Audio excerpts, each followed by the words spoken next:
Hi all, so we're going to start today with an introduction to algebra. This is going to be a very short lesson and I don't need you to do any examples on this, but I want you to make sure that you totally understand the different things that you can be asked to do in algebra style questions and what exam questions might be asking of you.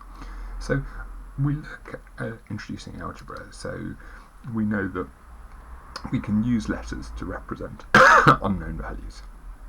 So for example, if I don't know how much a postage stamp costs, I could use P to represent the cost of the postage stamp. So if I were to go to the post office and to buy 3 postage stamps, I could say I bought 1 postage stamp and another postage stamp and another postage stamp. This is an expression and it's made up of 3 terms. 1, 2, 3. It's an expression, it's 3 terms. And a term is anything which is connected by an addition or a subtraction sign.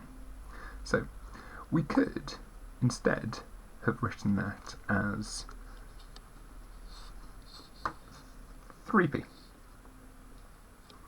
because I've got 1 postage stamp and another postage stamp and another postage stamp. So rather than p plus p plus p, I could have written that as 3p. And if I had written it as 3p, I would have been doing what's called simplifying.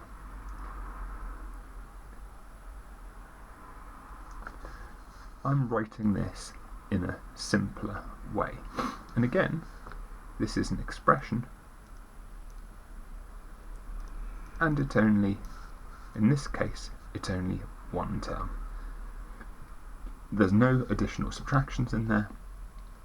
There's only 1 term. I'm going to have a look in our next unit at why terms are particularly important. So that leaves us with 4 different things we can be asked of in algebra, and GCSE questions often ask us about these 4 things. So the first is we could write something with an equal sign which said p plus p plus p equals 3p. Now, we just saw up here that this was a simplified way of writing p plus p plus p. So these 2 things are always the same. If a postage stamp costs £1, you'd get £1 plus £1 plus £1 equals £3. If a postage stamp cost £100, you'd get £100 plus £100 plus £100 equals £300. This is always true, and it is called an identity. And it is always true. That's just that one side is a simpler version of the other. Now, if you're feeling really smart with identities, you don't necessarily use equal signs, you use what looks like a triple equal sign. That shows that it is always true. You could, instead, have got something which said p plus p plus p equals £1.50, or 3p equals £1.50. In this case, there's only one particular value for p that would work, and in this case we've got something called an equation. Where we've got an equation, what we're normally asked to do is to solve. Solving an equation means finding the particular value.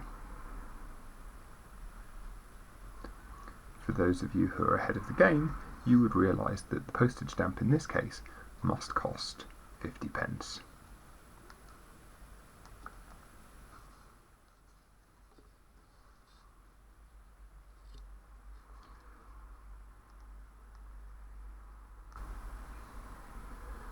The next one we've got is, here notice we've got an expression on the right hand side, that's my expression, my 3p, and on the left hand side I've got another letter, that's c.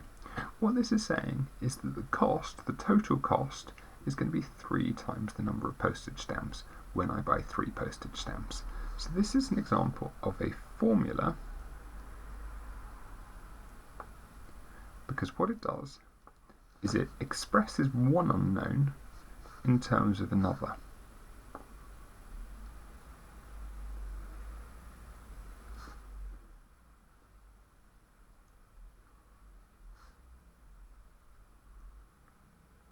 And what you're normally asked to do with formulas or formulae is to substitute values. So in an exam you could be asked what would be the cost if the postage stamp cost 75p, in which case you're just substituting it in. So formula expresses one unknown in terms of another, and it's asking us there to substitute.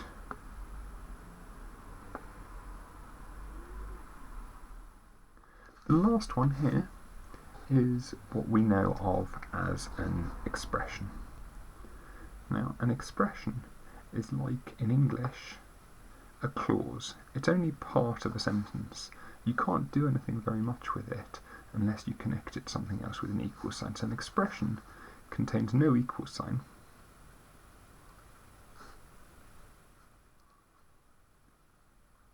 And the only thing that you can do with an expression is to simplify.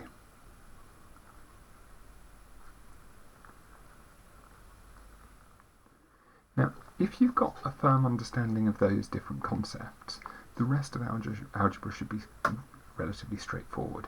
So we're going to start on this unit by looking at expressions and simplifying, and formulas and substitution.